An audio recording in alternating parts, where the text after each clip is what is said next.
राष्ट्रवादीचे ज्येष्ठ काँग्रेस नेते आणि अगदी 8च महिन्यांपूर्वी ज्यांनी अजित पवार यांच्या राष्ट्रवादीत प्रवेश केला त्या बाबा सिद्दीकी यांच्या हत्येमुळे मुंबईत पुन्हा एकदा अंडरवर्ल्डचं वर्चस्व वाढत असल्याची प्रचिती मिळते।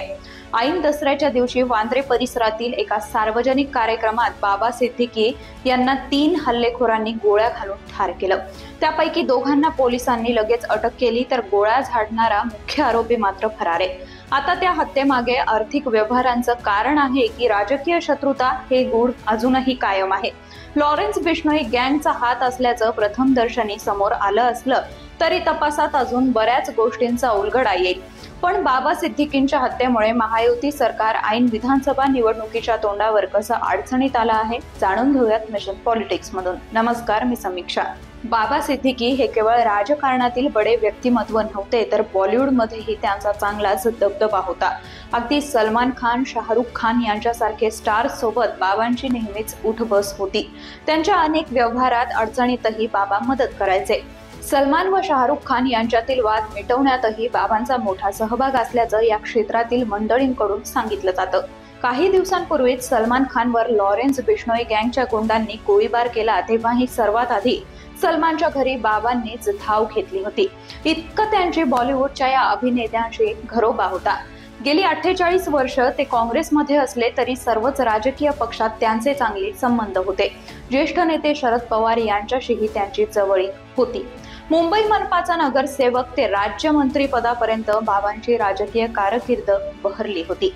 2019 मध्ये मात्र त्यांनी स्वतः निवडणूक न लढवता आपला मुलगा झीशान सिद्दीकी याला वांद्रे पश्चिम मतदारसंघातून निवडून आणलं होतं। राज्यात गेल्या 2 वर्षात झालेल्या राजकीय फाटाफुटीनंतर सिद्दीकी बाप लेक दोघेही सुरक्षित व सत्तेशी जवळीक असलेल्या पक्षाचा शोध घेत होते। खरं तर 2019 मध्ये महाविकास आघाडीचं सरकार आल्यानंतर काँग्रेसनं प्रथमच निवडून आलेल्या झीशान यांना मंत्रीही केलं होतं। पण 2.5 वर्षात हे सरकार पडल्यानंतर सिद्दीकी परिवाराला सत्तेच्या जवळ जाण्याचा मोह आवरता आला नाही। यातूनच लोकसभा निवडणुकीपूर्वी म्हणजेच फेब्रुवारी महिन्यात बाबा सिद्दीकी यांनी अजित पवार यांच्या राष्ट्रवादीमध्ये प्रवेश केला। काँग्रेसची आमदारकी असल्यानं मुलगा झीशान सध्या नावापुरता त्याच्या पक्षात होता, पण त्याचीही निष्ठा अजित पवार गटाशी म्हणजेच सत्ताधारी महायुतीशीच होती, हे त्यांनी विधान परिषद निवडणुकीत केलेल्या क्रॉस व्होटिंग वरून दिसून आलं होतं। आता 2 दिवसात झीशान हेही अजितदादा गटात प्रवेश करणार होते, मात्र त्यापूर्वीच बाबांची हत्या झाली, त्यामुळे हा पक्षप्रवेश लांबलाय। पण आता बाबा सिद्दीकीच्या हत्येच्या मुद्द्यावरून महायुती सरकार चांगलंच अडचणीत आलं आहे। विरोधकांनी हा मुद्दा पुढे करून सरकारला, विशेषतः गृहमंत्री देवेंद्र फडणवीस यांना टार्गेट करायला सुरुवात केली आहे। ज्येष्ठ नेते शरद पवार यांनी तर एकटे गृहमंत्र्यांनीच राजीनामा देऊन चालणार नाही, तर सरकारच पायउतार झालं पाहिजे अशी मागणी केली आहे। त्यामुळे सर्वच विरोधी पक्षनेते फडणवीस यांच्यावर तुटून पडले। सत्ताधारी पक्षाचे नेतेच जर सुरक्षित नसतील तर सामान्य जनतेचं काय, असे प्रश्नही विचारले जाऊ लागलेत। आधीच बदलापूर प्रकरण असो की पुण्यातील सामूहिक अत्याचार प्रकरण असो, कोयता गँग, ड्रग्ज तस्करी, वाढते हत्येचे प्रकार या घटनांमुळे राज्यात कायदा व सुव्यवस्था अस्तित्वात आहे की नाही असे प्रश्न विचारले जात होते। त्यातच गेल्या 8 दिवसात सत्ताधारी अजित पवार गटाच्या 2 नेत्यांची हत्या झाल्यानं गृहमंत्र्यांना सर्वांनीच टार्गेट केलं आहे।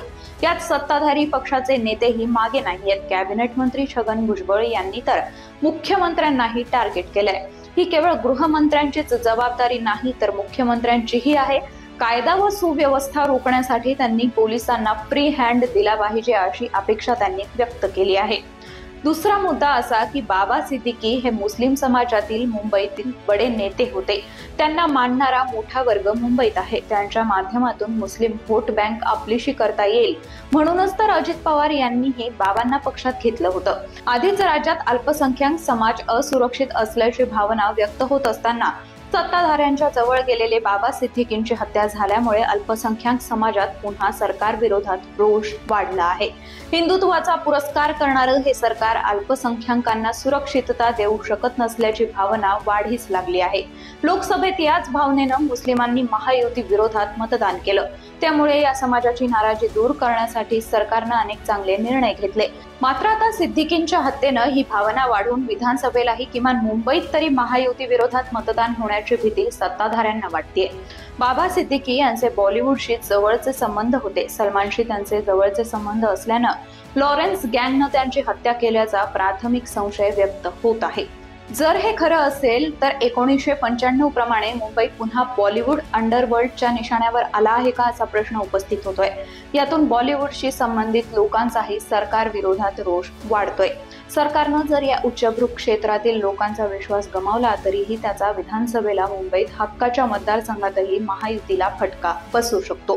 त्यामुळे बाबा सिद्दीकींच्या मारेकऱ्यांना तातडीनं अटक करून त्यांची हत्या कोणत्या कारणामुळे झाली या निष्कर्षापर्यंत येणं किंवा निष्कर्षापर्यंत प्रकरण आणणं सरकारसाठी महत्त्वाचं आहे. बाबा सिद्दीकींच्या हत्येचा निवडणुकीत काय परिणाम होईल याबद्दल तुम्हाला काय वाटतं कमेंट्स मधून जरूर सांगा.